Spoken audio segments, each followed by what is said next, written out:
Bwana Yesu asifiwe, watumishi wa Mungu. Somo la leo kichwa kinasema ya kwamba una kiu na kitu gani? Tunalipata kutoka Zaburi ya 107 mstari wa 9. Neno la Mungu linasema, maana hushibisha nafsi yenye shauku na nafsi yenye njaa huijaza mema. Anasema huishibisha nafsi yenye shauku. Utagundua hapa hazungumzi jambo la kimwili, ni jambo la kiroho. Nafsi yenye shauku, anasema na nafsi yenye njaa huijaza mema. Kwa hiyo Mungu ili akupe, hakupi tu, anaangalia, je, una shauku na yeye? Una shauku na hilo jambo? Ndipo sasa yeye anakupa. Una shauku na hilo jambo, ndio inamfanya akupe. Kwa hiyo lazima uwe na shauku na Mungu, uwe na kiu na Mungu ili uweze kumpata. Uwe una njaa na Mungu ili uweze kumpata. Na ndio maana pia ukisoma hata kwenye Zaburi ya 42 anasema ya kwamba kama ayala aioneavyo shauku mito ya maji, vivyo hivyo nafsi yangu inakuonea shauku, Mungu wangu. Ina maana ayala ni wale wanyama kama jamii ya swala hivi, kwamba akiwa anasikia kiu anaionea shauku mito ya maji, hawezi kutulia, atayatafuta mpaka ayapate.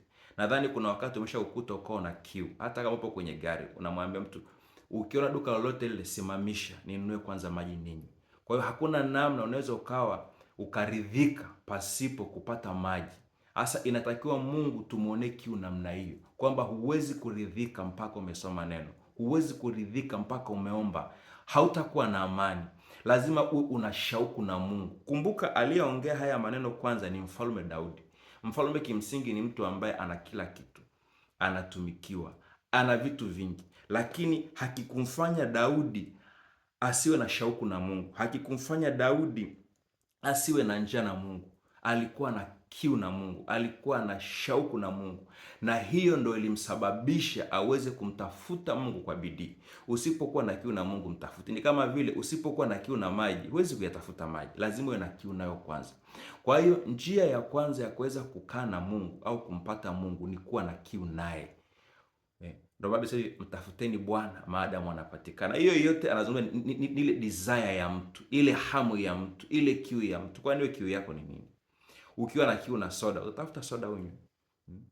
Ukiwa na kiu labda na kinywaji kingine, utafuta kinywaji kingine unywe. Au mfano ni walevi, watafuta vinywaji wana kiu na hivi. Sasa hivyo hivyo ukimtaka Mungu, cha kwanza lazima uwe na ile kiu ndani, kwamba moyo wako hauwezi kutulia mpaka umesoma neno, umetafakari neno. Kwa hiyo unakuwa una ile kiu automatically kutoka ndani. Huo ndio mwanzo wa kumtafuta Mungu na kupatikana. Bila hivyo ni ngumu sana. Hata ukisoma kwenye Ufunuo 22 mstari wa 17 anasema hivi, na roho na bibi harusi wasema njoo, naye asikiaye na aseme njoo. Anasema naye mwenye kiu na aje, na yeye atakaye na anywe maji ya uzima bure. Unaona, anasema naye mwenye kiu na aje, na yeye atakaye na ayatoe maji ya uzima bure. Kwa mwenye kiu ndio aje. Kwa hiyo ina maana sisi ndo tuwe na kiu na Mungu, tuende. Mungu anasema na aje. Sasa maji yanayozungumzwa pia ni Roho Mtakatifu. Yesu anasema yeye aniaminie mimi, mito ya maji itatoka ndani yake bujiko uzima wa milele. Ni Roho Mtakatifu. Lazima uwe na kiu na Roho Mtakatifu. Uwe na kiu, ujae Roho Mtakatifu. Basi hivi jazweni Roho, msilewe kwa mvinyo bali mjazwe Roho. Kwa hiyo lazima kwanza uwe na kiu ndani yako ili utembee katika ujazo wa Roho Mtakatifu siku zote. Ni kweli ukishampokea mara moja, sio kwamba kujia ni kila siku anaingia ndani yako, aishaingia ndani yako, ile kukutawala wewe. Lazima uwe na kiu naye akutawale wewe. Ina maana utakuwa unatafakari neno, unafanya maombi. Kiu ndio inayokusukuma kusoma neno. Kiu ndio inayokusukuma kumuomba Mungu. Lazima tujue ya kwamba kumuomba Mungu sio mpaka tuwe tuna shida. Kwani Daudi alikuwa na shida gani? Kama ni mambo tu ya kiuchumi. Alikuwa ni mfalme na kila kitu, lakini alikuwa na kiu na Mungu wake sana. Alikuwa na hamu na Mungu wake sana. Kwa hiyo ilimsababisha aombe sana mbele za Bwana. Kumtumikia Mungu au kumuomba Mungu ni mfumo wa maisha. Viwepo vitu, visiwepo vitu. Lazima tuwe na kiu na Mungu. Kwa hiyo mtumishi wa Mungu, ili uweze kumpata Mungu, lazima uwe na kiu naye.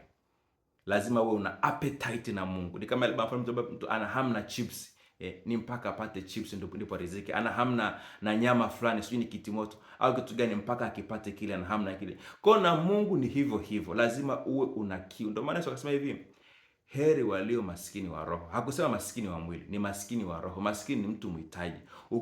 Maskini, mtu akiwa ni maskini, ukimpa hata kazi yote anafanya ili apate kitu chakula, ana uhitaji. Kwa hiyo maskini wa roho ni mtu ambaye anamhitaji Mungu rohoni. Inawezekana kwamba kwa jinsi ya nje ni mtu tajiri sana, lakini rohoni ni maskini, ni mhitaji. Na adui mkubwa katika kumtafuta Mungu ni kuridhika. Ukisharidhika na kitu haukitafuti tena. Ukisharidhika na mambo ya Mungu, utakuwa hauna haja ya kusoma Biblia. Utakuwa unaona hauna haja ya kumwomba Mungu. Lakini ukiwa una kiu na Mungu, kwamba kwa sababu je, Mungu kila siku anajifunua kwa namna kipekee. Leo alivyojifunua leo sio atakavyojifunua kesho. Kwa kila siku unatamani